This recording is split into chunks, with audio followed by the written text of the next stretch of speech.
بسم الله الرحمن الرحيم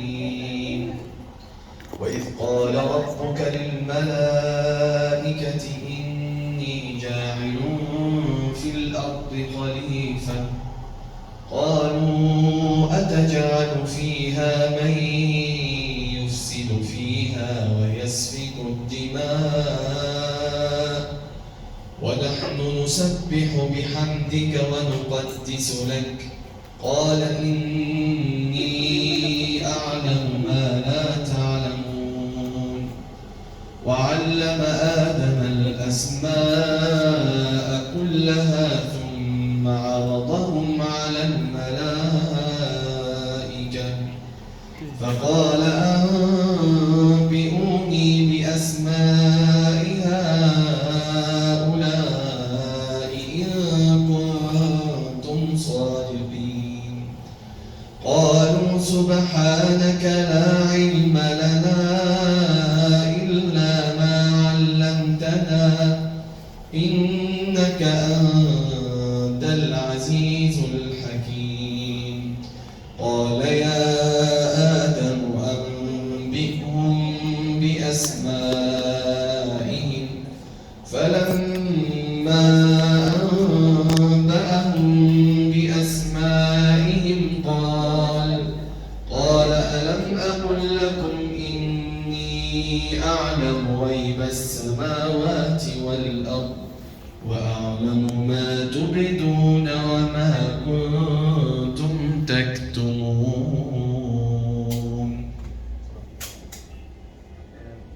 ¿Qué se sienten ahorita? ¿Qué sientes? Sí, ¿qué sienten? Tranquilidad. Sí.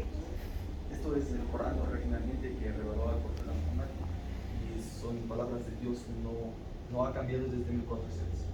Exactamente, barakallah. Bueno, como les había dicho, mi nombre es Juan Suquillo y soy el director aquí del Centro Islámico. Es un honor nuevamente tener al doctor Roger aquí y a sus alumnos. Este es el noveno año posiblemente que estamos ya en esta visita al campus universitario, a la mezquita del campus universitario de la Universidad Católica, ¿verdad? Así que bienvenidos todos. Vamos a ubicar un poco, primero, después de que ustedes vieron la limpieza y lavado, parte del respeto, ¿no es cierto?, es colocarnos este velo, sacarnos los zapatos, toda la impureza que está en nuestras suelas, de zapatos, el polvo, digamos así, queda afuera. Y lo mismo como si yo voy a una iglesia católica y si estoy colocado un gorro, un jockey, un sombrero, lo primero que me dicen es: Señor, sáquese ese sombrero, porque es parte de cómo se entiende el respeto en la iglesia católica. Entonces, parte de cómo se entiende aquí también es este tipo de arreglo de vestimenta, de colocación que ustedes tienen. Allí sentarnos sobre una superficie limpia y haber dejado los zapatos afuera. Luego tenemos que la mezquita tiene algunos centros que ustedes pueden reconocer. Primero, este es el púlpito que sirve para elevar el mimbar, para elevar a la persona, al disertante. Se pone aquí el día viernes a la 1:30 de la tarde y da una disertación aquí, ¿verdad? Viernes 1 de la tarde, 1:30. El otro punto es acá, este nicho cóncavo que se llama el mihrab. Si vamos en esa dirección, en esa qibla, nos encontramos con la sagrada ciudad de Meca, la ciudad a 11.000 kilómetros de allá, la ciudad sagrada de Meca. Los musulmanes rezamos con una dirección en señal de unidad hacia Dios. Otro punto importante es el diseño arquitectónico de una mezquita que está hecha con arcos y con figuras geométricas, en este caso, estos encocados, estos cuadrículas, ¿no es cierto?, que evocan más bien tratar de rescatar el lenguaje abstracto que hay en cada uno de nosotros para poder referirnos a la divinidad, hacia Dios, que es un ser supremo, que es el ser poderoso, absoluto, inigualable, que es infinito. Entonces, cuando nosotros tratamos de rescatar el lenguaje abstracto con geometría, con arcos, con palabras de Dios en el Corán, y esto es el arte iconoclasta, se llama. El arte iconoclasta que tienen las mezquitas, no hay figuras, ¿verdad? No hay imágenes, no hay fotografías de nadie, no hay estatuas, porque Dios es infinito.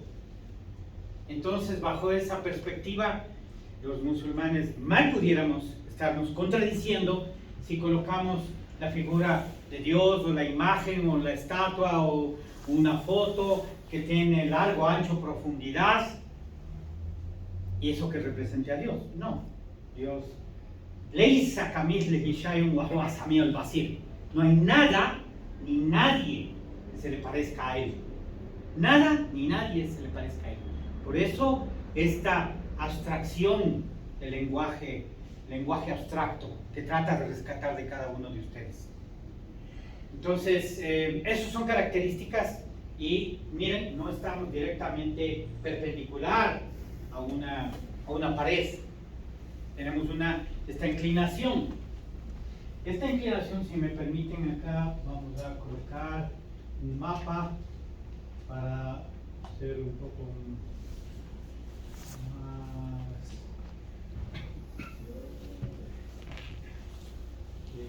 Aquí tenemos un mapa, es decir, estamos aquí en Quito, Ecuador, miramos al noroccidente, estamos mirando hacia acá, las sagradas ciudades de Meca que quedan en esta península arábiga.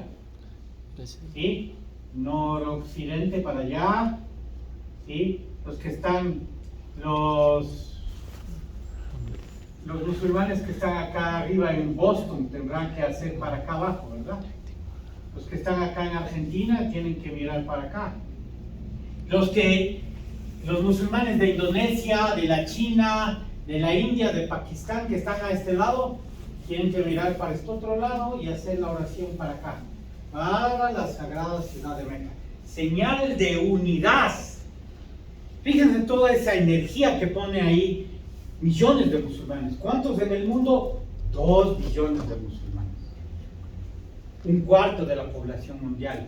Es lo que dicen los demógrafos. Ok, hasta aquí alguna pregunta sobre la ubicación.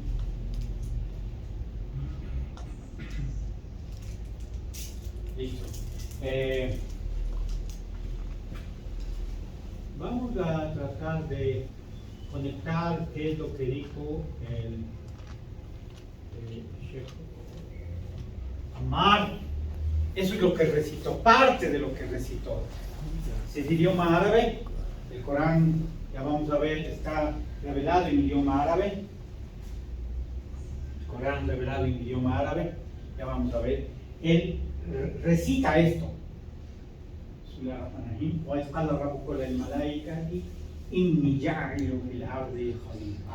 Y cuando tu Señor dijo a los ángeles, voy a poner en la tierra un jalifa, un representante mío. Este es un diálogo que se toma allá, en el paraíso, donde fue creado Adán y Eva. En el momento de la creación de Adán, los ángeles están preguntando a Dios. Dios les dice, es un diálogo entre Dios y los ángeles. en el momento de la creación de Adán.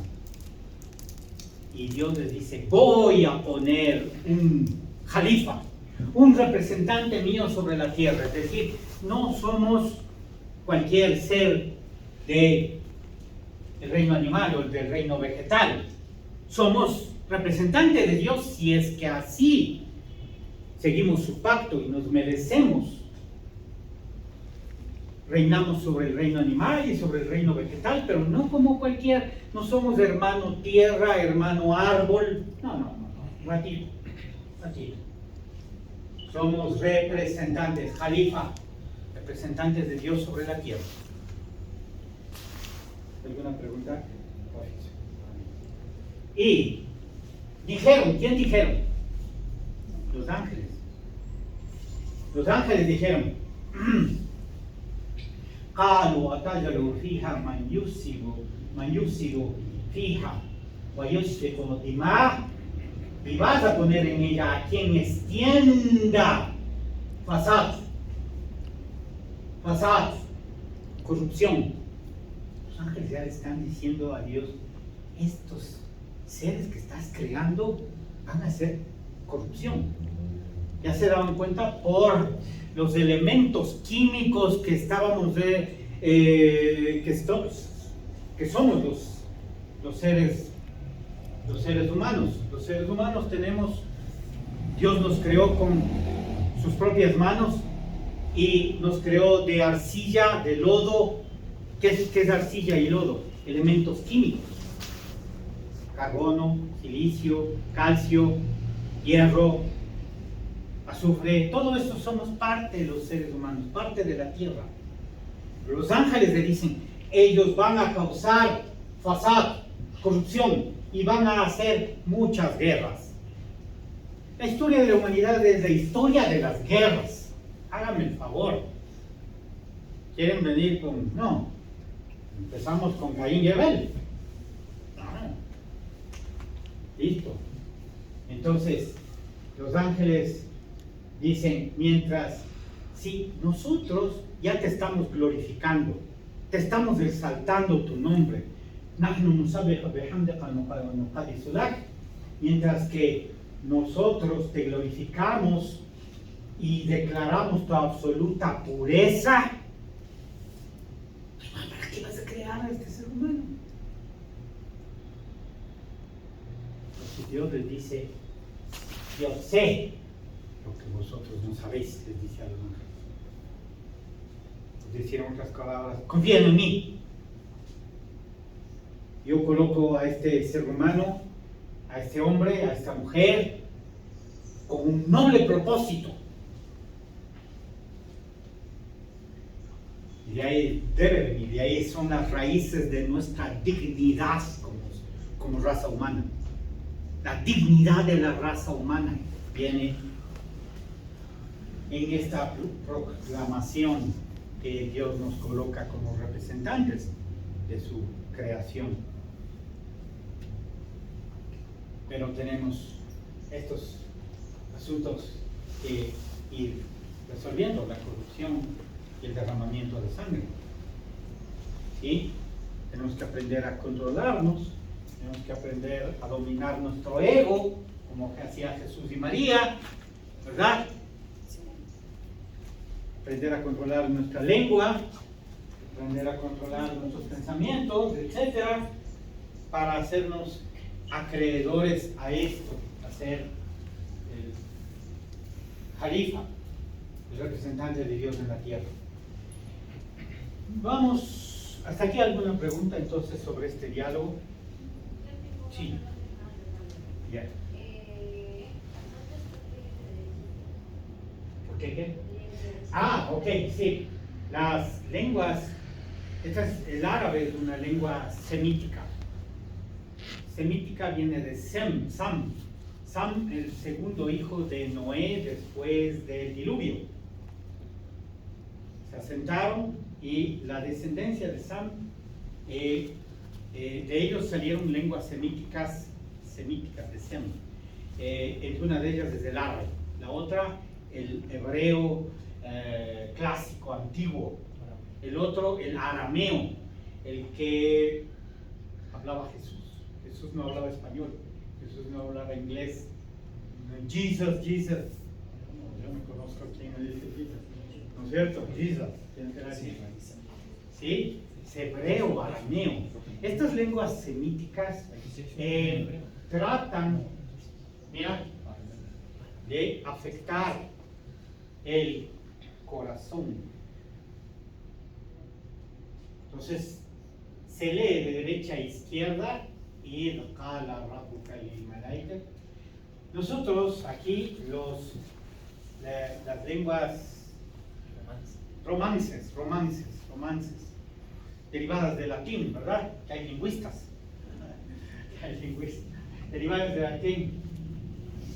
Inventamos este tipo de que sale de una forma antinatural. Lo natural es tratar de hacer hacia el centro, tienes mayor fuerza.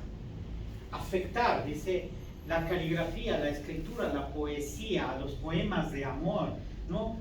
Hechos para afectar el corazón.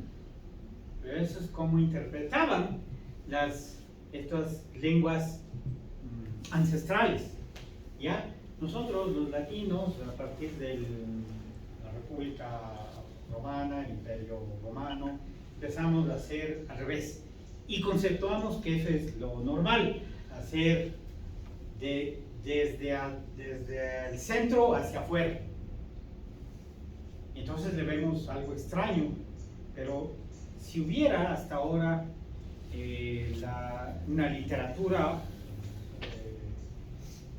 que hablaba Jesús en arameo, arameo va de derecha a izquierda, ¿ok? Y también para los lingüistas tenemos no ideogramas como el chino. El chino es ideograma, ¿verdad? Un puntito, una raya, un hombre, un puntito, una raya, otra rayita, una mujer, y así, No, en el árabe hay alfabeto, 28 letras del alfabeto árabe. Hay 4 tipos de D, 4 tipos de R, de T, que nosotros no tenemos en los idiomas latinos, ¿no? Entonces toca, bueno, afinar eso un poco. Listo. Gracias. ¿Alguna otra pregunta? Sí. Sí, dígame.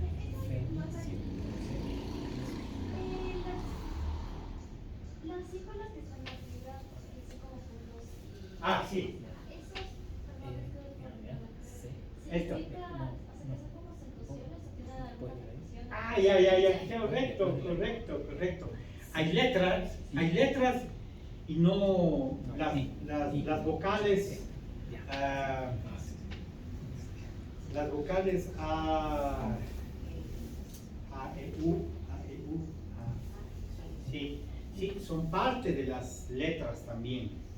Y estos, como tildes, como acentos, son movimientos, harakat, para darle, como decir, la pronunciación de A, de U, de I, A y U, para darle un conectivo.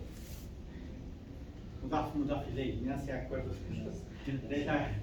de la gramática árabe, que es complejísima la gramática árabe. Entonces nos metemos ahí, ya se me va, pero muy bien. Estos son movimientos de cada letra, movimientos A, la A son arriba, esta pequeñita de ahí es una I, digamos así, y esta figura esta es como una U. Nusabehu. Ya. Entonces, bueno, sí. ¿Alguna otra pregunta? Chévere, muy bien. No es una conferencia magistral que todo el mundo debemos quedar callados. No. Levanten la mano con todo gusto, para eso estamos. Aprovechen que esta experiencia, ¿no? Y los varones también, tenemos también preguntas de la parte de los varones. Estamos dominados, ahorita ganamos Ganamos 6-0 las mujeres de esta noche. 6-1. Listo, muy bien.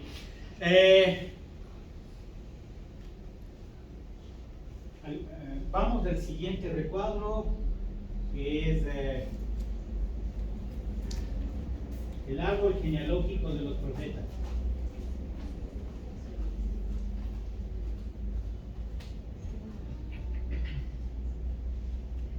A ver, en el Corán nos habla que hay 25 nombres de profetas enviados, mensajeros venidos de Dios, que quieren decir modelos de vida. A la final quiere decir un modelo de vida, un arquetipo a seguir. Cada vez que la humanidad entra en derramamiento de sangre, corrupción, Dios no se olvida de su raza humana y manda nuevos agentes de rescate de la espiritualidad y de la conexión con Dios, y de modales, de ética, maneras, de ejemplo, carácter, moldear el carácter, dominar el ego. Todos ellos son estos profetas, 25 de ellos, habla el Corán. Uno de los puntos que tenemos que ver es Jesús, la paz con él. Jesús está aquí, el 24.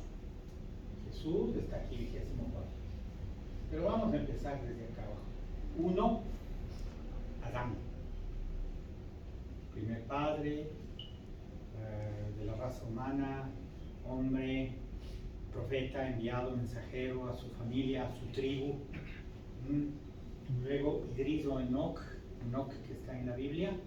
Luego tenemos Noé, el del arca de Noé, el de los animales que salen en pares y se salvan, ¿verdad? Un grupo.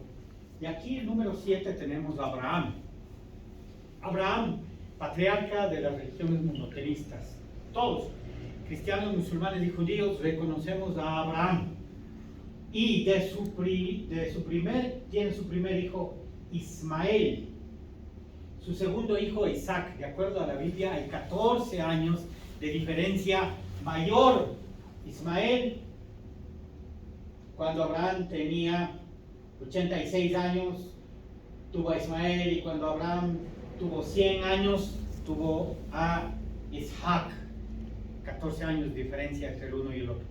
Del segundo hijo de Abraham salen todos estos portentosos personajes como Jacob, José, el oniromanta que adivinaba los sueños en Egipto, que llegó a ser ministro, visir, ¿verdad? Moisés, el 15º, David y Soleimán, David y Salomón, Zacarías, Yahya, Juan el Bautista, primo de Jesús, 23º, Juan el Bautista. Jesús, la paz sea con él, 24º, llegaron más o menos hace 2000 y pico de años, ¿no es cierto? Por eso tenemos 2023 años. Por ahí dicen que hay un cálculo de error con el Papa Gregorio, que no sé qué, entre 4 a 8 años de error, más o menos, ya no nos importa el momento, asumamos que son 2023 años de la venida de Jesús. Jesús, la paz sea con él, los musulmanes y los cristianos aceptamos la venida de Jesús. Sabemos que Él vino, una misión para la oveja perdida del pueblo de Israel, para los descarriados del pueblo de Israel. ¿Sí? Llega hace 2000 años. Su primo Jesús, el primo de Jesús, Juan el Bautista, Yahya, él estaba predicando también, haciendo el bautizo en el río Jordán, y también los judíos no le quieren, no le desconocen, y bueno, en algunos de los pasajes él es decapitado. Juan el Bautista muere decapitado. Jesús aparentemente le cogen, de acuerdo a la tradición del Islam, y aparentemente le llevan a crucificar, ¿verdad? En el Islam, en la tradición islámica, dice aquí en el Corán, la revelación más reciente de Dios al mundo, dice de Jesús, وَمَا قَتَلُوهُ وَمَا صَلَبُوهُ, y a Jesús no le mataron ni le crucificaron, sino que Dios hizo que le salvó de los judíos que querían matarle y le elevó a los cielos en cuerpo y alma. Los musulmanes y los cristianos de todas las diferentes ramificaciones conceptuamos la segunda venida de Jesús. Creemos que Jesús va a llegar, esperamos la segunda venida. Los judíos desmintieron, los judíos querían un rey como David y como Salomón. Los judíos tuvieron una época de oro de 70 años, los reinados del rey Salomón y David. Pero eso es lo que querían ellos, que venga alguien a rescatarles del imperio romano. Revoltaban mucho, los romanos no les gustaba la comunidad judía, porque eran revoltosos, estaban siempre tirando piedras y no estaban conformes, ¿no es cierto? Y entonces es allí exactamente cuando le quisieron matar a Jesús, pero como dice la tradición islámica, no le mataron ni le crucificaron ni le elevó, Dios le elevó a los cielos. Y esperamos, dicen en la tradición islámica, que esperamos que venga en un lugar X. Los musulmanes sabemos dónde va a llegar y cómo va a llegar en su segunda venida, pero no nos dice cuándo va a llegar. Son señales del fin del mundo. Después del último enviado de Dios, del profeta Muhammad, que es el 25º y último, venido de la rama del primer hijo de Ismael, ya no va a haber otro enviado, otro profeta, otro mensajero, ya solo esperamos señales del fin del mundo. Señales del fin del mundo. Ese es donde estamos la humanidad, en qué parte del túnel estamos. ¿Ok? Hasta aquí alguna pregunta. ¿Cuál es el concepto de Jesús? Sabemos que Jesús, Dios le dio poder, Dios le concede poder a Jesús. ¿Para qué? Para levantar a muertos, resucitar a muertos, curar a leprosos, a heridos, a ciegos, con el permiso de Dios. Con el permiso de Dios. Esas son, ¿qué? Cartas credenciales. Para asegurar a los judíos que Jesús era un enviado de Dios. Él no tenía poder por sí solo, sino que Dios le concedió poder. ¿Qué creemos de Jesús? Creemos de Jesús que nació de la Virgen María, la paz sea con ella, sin intervención masculina.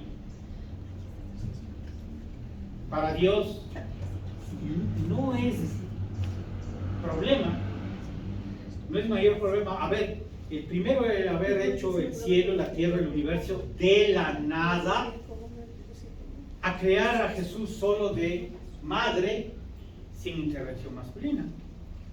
Más fácil, más fácil. ¿Ok? Entonces, creemos de Jesús que fue enviado, mensajero de Dios. No creemos que Jesús sea ni hijo de Dios, ni parte de la divinidad.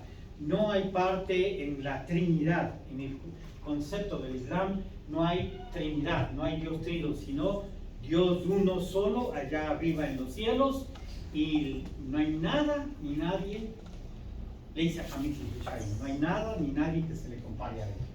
Entonces,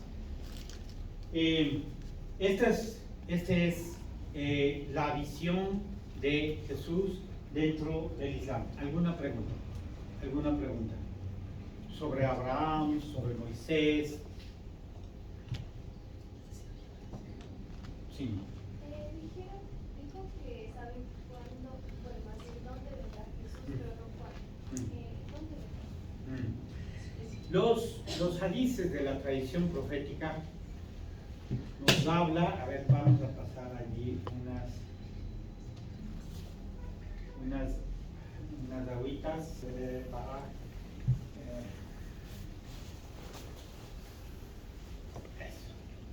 para calentarnos un poquito, ¿verdad?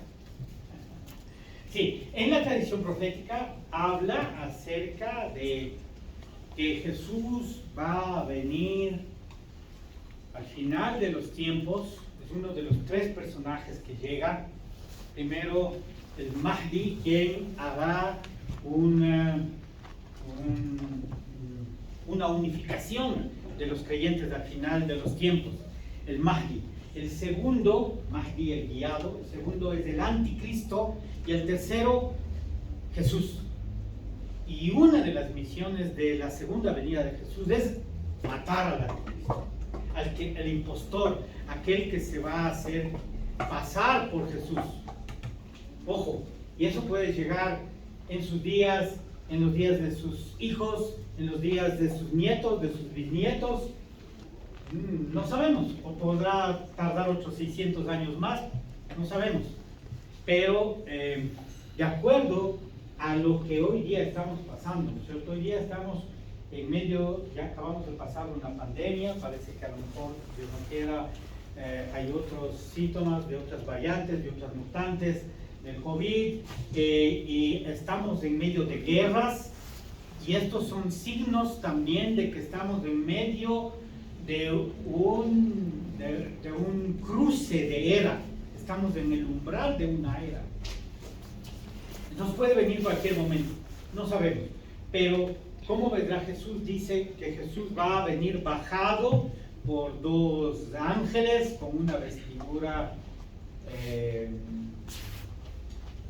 amarilla, bajado por dos ángeles cerca de la mezquita del este de Damasco, de Dimash, donde hoy es Siria. Sabemos que ahí va a ser Jesús, va a descender de los cielos, pero no sabemos cuándo. ¿Alguna otra pregunta? Si no, pasamos.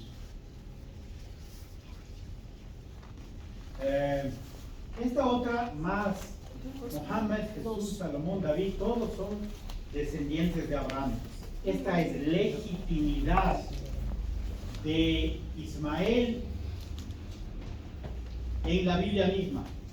Habla de Génesis 12, antes de tener hijos, Dios le dice a Abraham, usted les voy a hacer un pacto con usted, si usted me obedece, sigue mis mandamientos, yo voy a hacer que sus naciones se multipliquen más que las estrellas del cielo. Y también en Génesis 17, no estoy hablando del Corán, estoy hablando del libro propio que deben conocer ustedes, de la Biblia. Ahí habla de la legitimidad de las bendiciones después del nacimiento de Ismael.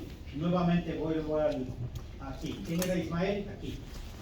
Después del nacimiento de Ismael, es decir, la progenie de Ismael, el profeta Mohammed, va a ser bendecido también. Habla eso en Génesis 12, Génesis 17, en su propia Biblia. Pues estamos hablando de legitimidad. ¿Alguien que tenga alguna pregunta sobre legitimidad de los enviados profetas medidos de Dios? Aquí está el nombre propio de Jesús. Es Isa.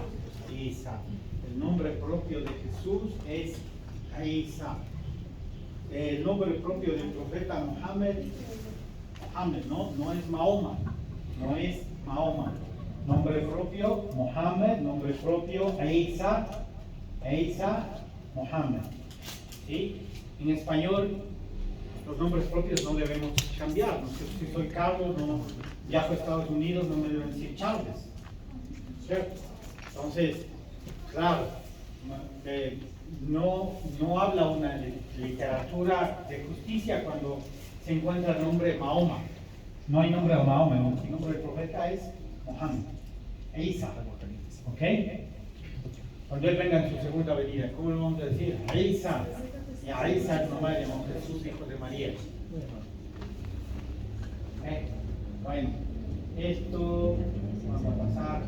Cuando yo hablé acerca de corrupción y derramamiento de sangre, me voy a permitir, esto es algo nuevo de las anteriores clases que hemos tenido, ¿no es cierto?, para ubicar la llegada del profeta Muhammad, que llega en el siglo VI, ¿no es cierto?, en el año 570 después de Jesús aproximadamente. Entonces me voy a permitir ir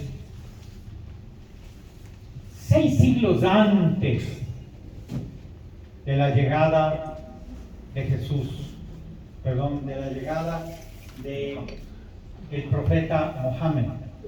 6 siglos antes de la llegada del profeta Mohammed. Me voy a referir a la batalla de Carrajé, que se desarrolla en el año 53 antes de Cristo. Esto es para dar una visión, esto es para dar una visión geopolítica de lo que estaba sucediendo en las afueras de Arabia. Había 2 potencias. La potencia de los persas, representada por el imperio parto o los partavas, o los sasánidas que pasaron a ser, y los romanos. 6 siglos antes, es decir, de la llegada del profeta Mohammed, es decir, 53 años antes de Jesús, se da esta primera guerra entre las 2 potencias. Como decir ahora, después de la Guerra Fría, Rusia y Estados Unidos, ¿verdad? Rusia y Estados Unidos, las 2 potencias geopolíticas. En ese tiempo eran Persia y Roma. Hay un momento en que los persas ya tienen aproximadamente 14 siglos de ser un imperio portentoso, avanzado en tecnología, en ciencias, en artes, con una estructura gubernamental, con aparato estatal. Ya era una potencia. Los persas en el año 141 ya conquistan el área de Mesopotamia, y en el año 100, en el año 115 ya se van, establecen la ruta de la seda, ya se van hacia hasta la China, hacen comercio de productos con la China, traen oro, plata, llevan o traen las artesanías que tienen de ahí, de la China, y hacen comercio de especies. Ya era un imperio muy fuerte. Roma está en este tiempo cayendo en un momento de declive económico, especialmente. Y es porque, ojo, porque se hacen las guerras, como las guerras de ahora. Cuando hay momento de declive, cuando hay caída estrepitosa del dólar, del petrodólar, cuando inician las guerras, como la guerra de Ucrania hace un tiempo, y la actual genocidio, limpieza étnica contra los palestinos en Palestina. Hay potencias que quieren hacer eso para reactivar su industria armamentista, para saquear, para robar. Y eso es el legado de lo que estamos diciendo, de la conversación que dijeron los ángeles cuando fue creado Adán y Eva. Resulta que este señor, el nombre propio Cayo Julio César, parte de un triunvirato con Pompeo Magno. Él era de los plebeyos, siempre tenían que haber la cámara de los patricios y los plebeyos, ¿no es cierto?, en la República Romana. La República Romana, que fue desde el año 509 hasta el 27 antes de Jesús. Estaba cayendo en declive, Y entonces Julio César dice, voy a atacar, declive económico me refiero, ¿no? Voy a atacar y a saquear Galicia con los celtas. Y reúne una cantidad de celtas y ataca esta parte. Galicia es esta parte de la península ibérica. Galicia, diría usted, ¿verdad? Galicia, ¿no? Tenemos una hermana española aquí. Entonces, Galicia, nosotros latinos, quiteños de San Blas, Galicia, no nos da más. Alright, pero va y ataca a Galicia con los celtas y exactamente trae de allí riquezas, hace robo y también confiscación de bienes y violación de mujeres y todo eso. Al ver que le va tan bien, Marco Licinio Craso, el señor de aquí, de esta figura, Marco Licinio Craso dice, si tan bien le fue a Julio César, wow, eso quiero yo también para mí. ¿Cuál es el territorio más cerca donde puedo ir a robar y saquear y traer oro, plata y dinero para llenar las arcas familiares y las arcas fiscales de esta república romana, de este triunvirato que era entre Craso, Julio César y Pompeyo Magno? Los dos patricios eran Craso y Julio César, y Pompeyo era plebeyo. Entonces dice, bueno, chévere, lo más cerca que tengo son los persas. Voy a armar una guerra contra los persas. Y Crasus,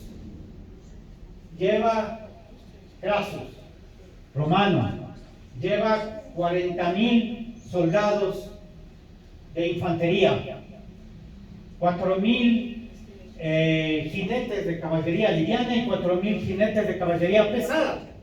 Total 40,000 soldados del ejército romano para enfrentarse contra el general persa, este general persa que le tenemos aquí, Surena. Se enfrenta con Surena en una ciudad que se llama Karahai, en Harán, Turquía, en donde hoy es Turquía. Ahí se enfrentan. Ustedes ven aquí, este lugar, cerca de Siria, Mesopotamia, Armenia, ¿ya? Allí hay una derrota devastadora en 6 días de combate de esta primera guerra. Derrota devastadora que le hace Surena, el general persa, contra Marco Licinio Craso. El emperador persa era Orodes. Emperador persa, Orodes.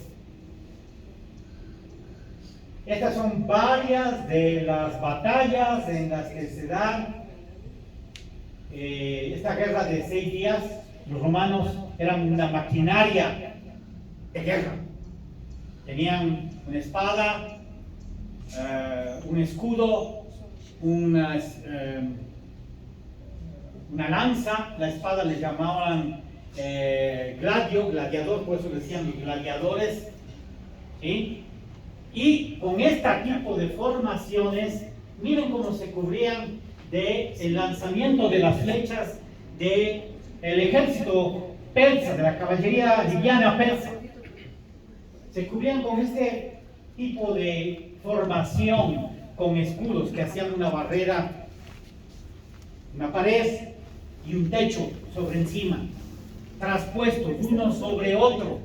Los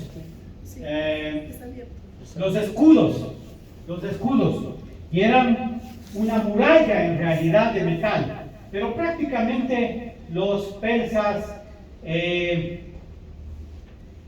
lo que hacen es golpear un poco fuerte sobre los escudos, pero no infligen mayor derrota contra los romanos. No inflige mayor derrota contra los romanos porque se arman con este tipo como que fueran una gran tortuga, ¿no? Un gran caparazón de tortuga, más o menos es lo que quieren hacer allí. Entonces lo que al ver esto que sucede, los romanos empiezan a perseguir a los persas. Y los persas lo que hacen es, se van hasta el tope de una montaña y luego se encuentran con estos 1000 catafrax que tenían.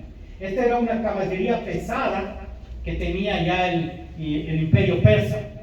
Eran 1400 años adelantados en cuanto se refiere a tecnología de armamento de caballería pesada, mucho más de lo que podía tener en ese tiempo Europa. Todavía Europa ni siquiera era tal y todavía ni siquiera realizaban este tipo de armaduras de soldados y de caballos, vienen totalmente armados.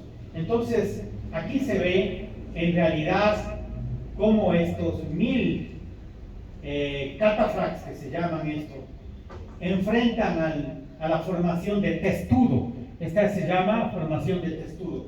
Y los catafrax, que prácticamente son una especie de tanques, arrasan contra los romanos y a la final se colocan, hacen movimientos envolventes, que se llama esto, movimiento envolvente hacia el flanco derecho, hacia el flanco izquierdo, y logran penetrar las fuerzas del ejército romano. Miren dónde queda el ejército romano.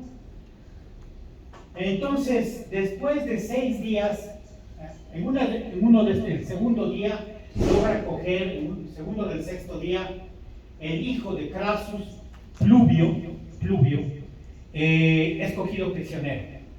A él le decapitan y su cabeza le colocan encima de una lanza y le dicen: esto es lo que le va a pasar a ustedes si siguen queriendo invadir nuestra tierra de Persia.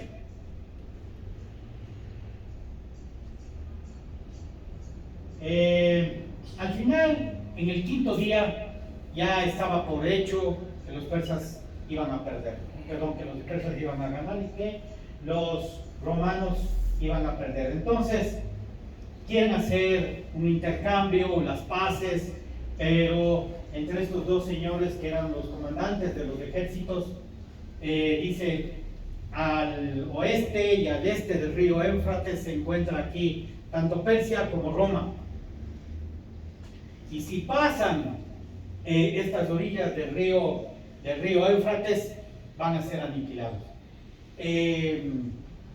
Haciendo corto el asunto, los persas logran aniquilar totalmente, y hay de 40.000 soldados del ejército romano, hay 20.000 bajas. Hay 10.000 soldados que son capturados y 10.000 soldados que escapan. Obviamente entre los 10.000 capturados está Crasus.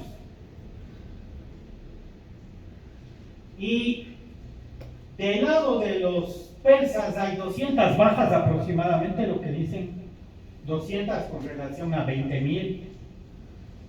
Un mal día en realidad para los persas, un mal día para los persas. Relación de pérdida, ¿cuánto? 100-1. 100-1. Y ¿cómo le recibe? Crasus es capturado junto con parte de los 10.000 soldados que caen prisioneros, y es ahí donde el emperador Orodes le dice que le den atención de primeros auxilios, que no le maten, y es donde el comandante persa le lleva hacia el emperador Orodes, y le lleva de rodillas a Crasus y le dice: uno de los mejores características de nuestra cultura persa es ser un excelente anfitrión.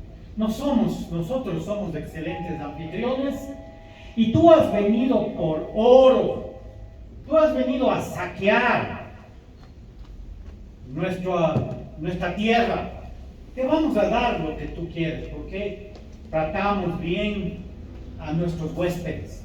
Entonces, de rodillas que estaba Craso, y ahí es donde prácticamente él muere, le abren la boca de Craso y le meten una pala de oro hirviendo en la boca de Craso. Así es como él muere. Y este es el primero de 700 años de guerra que se llevan entre los imperios persa y romano. 700 años de guerras. A veces ganaban los persas, a veces ganaban los romanos. En el siglo III se conoce que el emperador, porque Craso era un general, era un cónsul de Siria y parte del triunvirato, pero no era el emperador al final. Pero en el siglo III el emperador Valeriano es humillado y capturado por los persas. Entonces estamos hablando de lo que estoy ya sobre hechos históricos. Lo que decíamos de la creación del hombre cuando Dios estaba hablando a los ángeles: van a causar corrupción y van a derramar sangre, van a hacer guerras. En medio de este escenario geopolítico también hay corrupción aquí en la Arabia, antes del nacimiento del profeta Mohammed, ya vamos a ver. En Arabia también había un machismo determinante. Se les enterraba a las niñas por haber nacido niñas. Los árabes de ese tiempo tomaban alcohol tanto o cuanto más de lo que hoy día hay ese vicio en nuestras sociedades, desgraciadamente. Y hacían a menudo peleas, riñas, disputas entre clanes, entre tribus, que tomaba generaciones. Entonces también había corrupción aquí en la Arabia. Cuando hablamos de estas dos guerras entre Persia y entre Roma, Persia estaba aquí y Roma acá, pero también en la Arabia estaba con una corrupción.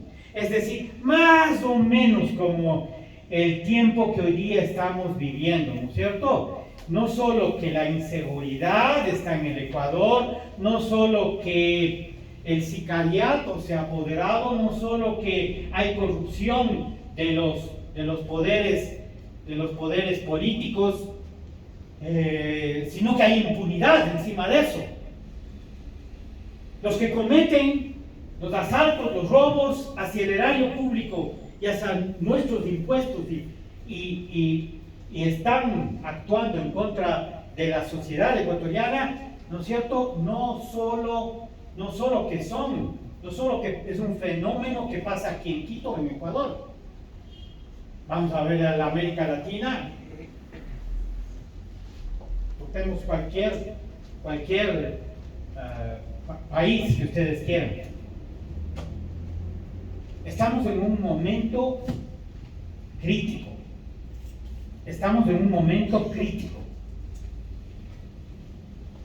Y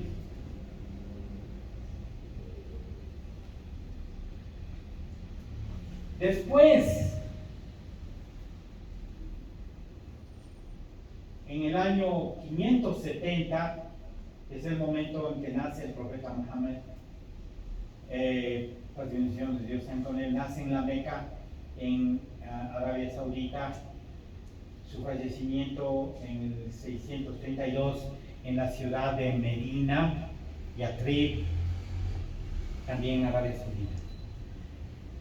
Antes de la muerte del profeta Muhammad, él consolida el dominio del Islam como fuerza social y como fuerza religiosa sobre toda la península ibérica. Era la primera vez que había un gobierno de unificación. En ese contexto, en 23 años, en 2 décadas, el profeta Muhammad enseña una forma de vida agradable, basada en el Tawhid, en la absoluta unicidad de Dios. Es un estadista, reformó la matriz de pensamiento de esta Arabia corrupta en solo 2 décadas. Brindó bases de un código moral de excelencia, cambió de la corrupción, de la embriaguez hacia la honestidad y sobriedad, de la anarquía hacia el orden social y la justicia, de la idolatría hacia de la idolatría y el paganismo hacia la unicidad de Dios. En cortas 2 décadas, 20 años. ¿Cómo reformó la matriz de pensamiento de una sociedad? ¿Quiénes hablan? ¿Quiénes son? ¿Quiénes no son fuentes musulmanas? Hablan también palabras buenas del profeta Muhammad. Por ejemplo, hay un libro que se llama El rango de los 100 líderes más influyentes en la historia. 100 líderes más influyentes en la historia. Cuando estaba en la década de los 80 allá en Estados Unidos y hacía mis estudios en la Universidad de Michigan, allí era un bestseller, The 100 Most Influential Líderes. Y hay un señor que hace su estudio y se llama Michael Hart. Aparentemente no tiene nada que ver con Ahmed, Mohammed, algún musulmán que quiere ponerle. Le pone el número 1 al profeta Muhammad como más influyente en la historia. Número 2 a Newton. Y número 3 a Jesús, la paz sea con él. Porque dice que su prédica, su plática lo divide con Pablo de Tarso y se lleva mitad. El éxito del cristianismo. ¿No es cierto? Esa es su forma como él cataloga. Dice, el profeta Muhammad tuvo un éxito supremo, remarkable, dicen los gringos, ¿verdad? Supremo, remarkable, tanto en el ámbito religioso como en el secular.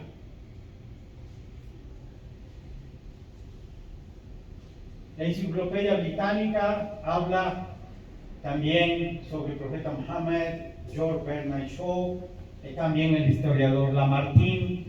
Él dice del profeta Muhammad, altos objetivos, minúsculos recursos, Arabia, arena, desierto, no había agua, ni oro, ni plata, ni recursos de agricultura, de ganadería, ni nada. Y resultados extraordinarios. 2 décadas. Cambia la matriz de pensamiento. No solo que queda ahí. Después de la muerte del profeta Muhammad, 2 años más, en el 634,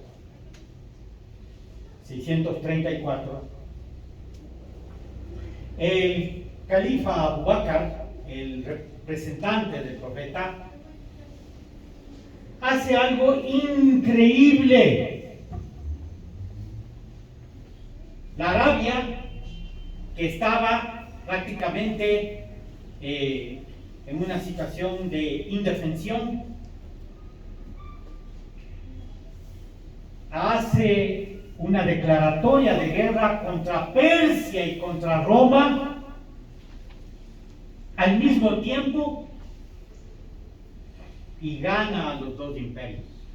Como una analogía, hoy día, si decimos el ejército o las Fuerzas Armadas ecuatorianas hacen la guerra contra Rusia y contra Estados Unidos al mismo tiempo y ganan la guerra. Algo inverosímil de pensar, pero eso es lo que pasó en Arabia de ese tiempo.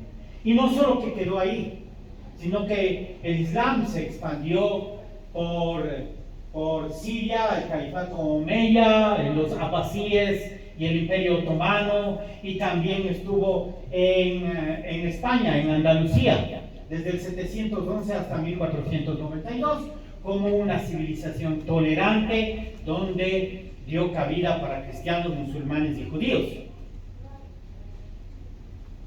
Los siglos de oro del Islam, desde el siglo 8 hasta el siglo 14.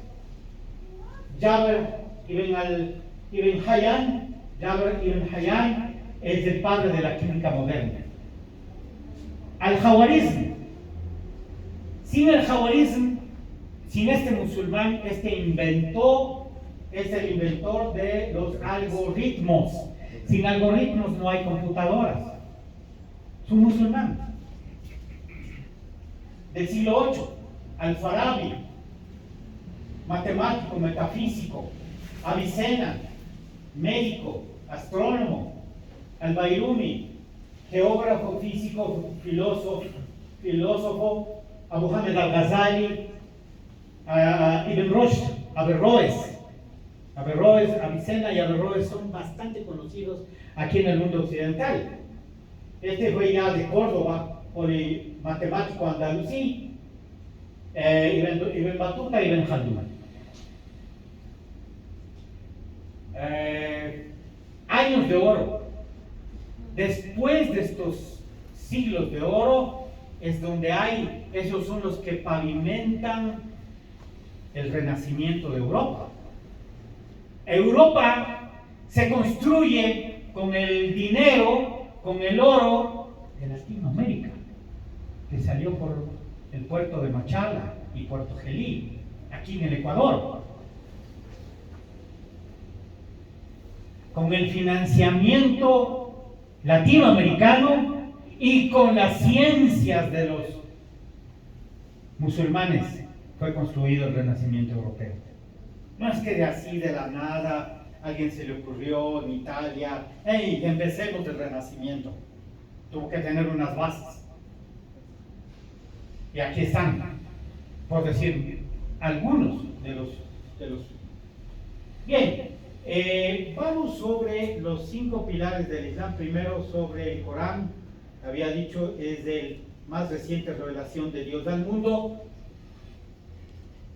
Tiene forma, sentido, trascendente, misión terrenal. ¿Qué dice los conceptos coránicos? Les llama a cristianos y judíos, no les dice incrédulos, váyanse al infierno. ¿Qué les dice? Ahlul Kitab. Ahlul Kitab. Gente que Dios tuvo fe, gente que Dios tuvo misericordia y les mandó la revelación.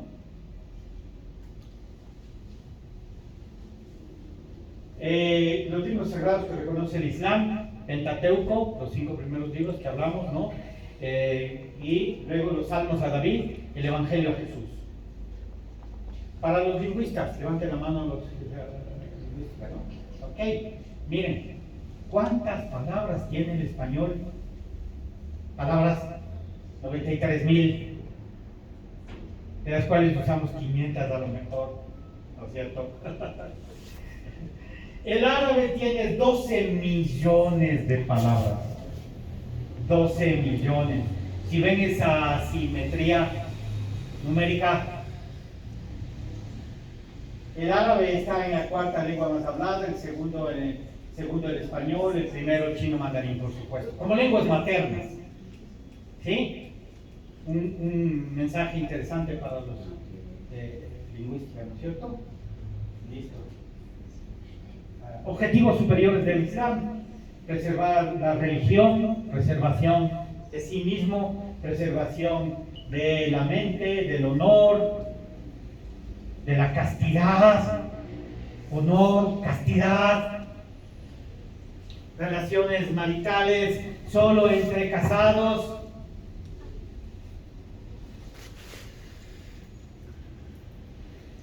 Preservación de la salud. No licor, no drogas, no cerdo, en ninguna cantidad. Preservación de la salud.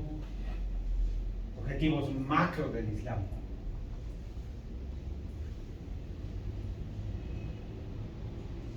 Ámbitos de competencia. El Islam tiene tres ejes principales: credo, legislación y akhlaq, ética, comportamiento, nobleza de carácter. Y dentro de la legislación, ahí salen otros que son rituales. La religión del Islam no es solo rituales, no es un día y ya hacer unos 4 rituales y se acabó. No, miren dónde están los rituales. Transacciones generales, jurisprudencia marital, código civil, código penal. Del código civil sale la política, actividades económicas y sociales. Todo eso regula el Islam. Por eso dice ser no una religión, sino una forma de vida. Forma de vida que abraza todo. Sí, los versículos del Corán hablan 1500 de 6600 que tiene el Corán. 1500, es decir, un cuarto habla de comportamiento, de carácter. Preferir al otro antes que yo. Ser bueno con los padres, con los adultos mayores, etc. Y 130 versículos nada más de adoración, de rituales. Vean esa balanza. ¿Sí? Los 5 pilares del Islam: testimonio de fe, rezo, oración, casaque, ayuno, peregrinación. 5 pilares del Islam. Con esto vamos terminando. El primero, testimonio de fe o shahada. Nadie tiene el derecho de ser adorado excepto Dios único. Nadie tiene el derecho de que se le adore excepto Dios único. Y Mohammed es el mensajero de Dios. Cuando decimos Mohammed se nos aparece la celebración del árbol genealógico. Hablamos de Mohammed, de Moisés, de Abraham, de todos ellos aceptamos. El Islam es inclusivo, no es un maestrocentrismo. Testimonio de fe. ¿Cuál es el objetivo? Renovar a diario el pacto, la alianza con el Creador. ¿Qué pacto hicimos? De adorarle a Él, de glorificarle a Él. Y Él nos da la salud, la vida, la juventud, el pensamiento, los hijos, la familia, la felicidad, etc. Algo tenemos que darle a Él, pues. Adoración a Él y solo a Él. 5 rezos diarios, 5 veces al día. En esta es la posición que debemos de estar. Por eso la superficie limpia, y por eso tenemos aquí esta área es solo de los varones y el área atrás del vidrio es de las damas, de las señoritas, de las mujeres, porque hacemos este tipo de movimientos que también están, van a decir, bueno, está bien para los musulmanes, pero ¿qué tal si les hago acotación de Biblia, pasajes bíblicos, Mateo, Josué, Números, Génesis, donde Jesús y sus profetas y enviados y mensajeros también se colocaban para rezar a Dios en esta posición de posternación? Esa es la posición de humildad que debemos tener los seres humanos ante Dios Todopoderoso. ¿Ok? Entonces ahora sí vemos una lógica del por qué separación hombres-mujeres, porque no nos vamos a sentir cómodos, ¿no es cierto? Si hacemos ese tipo de movimientos, hombres y mujeres, va a haber mucha distracción. Aquí les tocó a los señores, por ejemplo, rezar en un barco, la hora de rezar. Toca hora de rezar, listo. Bien, 5 veces al día es un programa de conexión con el Creador para fortalecer la relación con Dios, para enaltecer la fidelidad, para mantener círculos de protección. Miren, todos estos son los movimientos que hacemos. 5 rezos diarios. Allá, si vamos a ver, ese recuadro blanco ahí, si vemos, damos solo la vueltita ahí, giramos ya un poquito. Eso. El primer reloj de derecha a izquierda, así mismo, ¿no? 5 de la mañana, primer rezo. Segundo rezo, 1:30 de la tarde, ya mismo nos toca el segundo rezo. El tercer rezo de la tarde, 4:45. El cuarto y último rezo de la puesta del sol a las 6:25 de la noche. El quinto y último, 7:35. Este es el día viernes, 2 de la tarde. ¿Ya? Entonces, 5 veces al día. ¿Por qué? Porque tenemos que alimentar a nuestra alma proveniente de Dios. En nuestro mundo occidental, yo soy un occidental, ¿no es cierto? Hay desayuno, almuerzo y merienda. ¿A quién alimentamos? Al cuerpo. También un snack a la media mañana. Vamos a tener un snack a lo que salimos de aquí. Mi esposa preparó algo. Un snack a la media mañana, un snack a la media tarde. Se hace 5 comiditas al menos para alimentar nuestro cuerpo. Y el espíritu, tenemos suelto por ahí, no le tomamos en cuenta. No, el Islam dice, hay que alimentar 5 veces al espíritu proveniente de Dios. Hay que agradecerle a Dios. Por eso dice que es una religión equilibrada. Da de comer al alma y da de comer al cuerpo. El tercero pilar del Islam, que es el ayuno del mes de Ramadán. Todo debe tener un objetivo en la vida. El objetivo es este programa de la ingeniería espiritual, elevar la conciencia de Dios. Ayunamos desde las 5 de la mañana hasta las 6:30 de la tarde. No puede pasar nada en nuestra garganta, ni agua, ni agua, ni agua. Y esto lo repetimos durante 30 días. A las 6:30 de la tarde ya podemos comer, ya podemos tener relaciones maritales, sí, pero eso es doblegar al ego. El ego que quiere salirse siempre con la suya, ¿no es cierto? Y nos mete en problemas y nos mete en líos, ¿no es cierto? Entonces, aprender a controlarse. ¿Esto quién hacía? Jesús, María, la paz sea con ellos. Los musulmanes no decimos que somos cristianos, pero seguimos más los mandamientos de Jesús que quienes se dicen, soy cristiano, soy cristiano. Ayunamos como Jesús, rezamos como Jesús. Jesús dice en la Biblia, Jesús fue al desierto y ayunó 40 días. ¿Quiénes siguen esa tradición hoy día? Los musulmanes, hombres y mujeres. El cuarto, el asaque o zakat, asaque, como diría aquí nuestra hermana, asaque, zakat, la contribución económica de quien tiene para quien no tiene. Un sistema de justicia social que impone el Islam, donde hay una redistribución equitativa de la riqueza, es una obligación, no es limosna. La limosna, si yo veo un indigente en la calle y quiero darle 50 centavos, $1, le doy. Si quiero le doy, si no quiero le doy.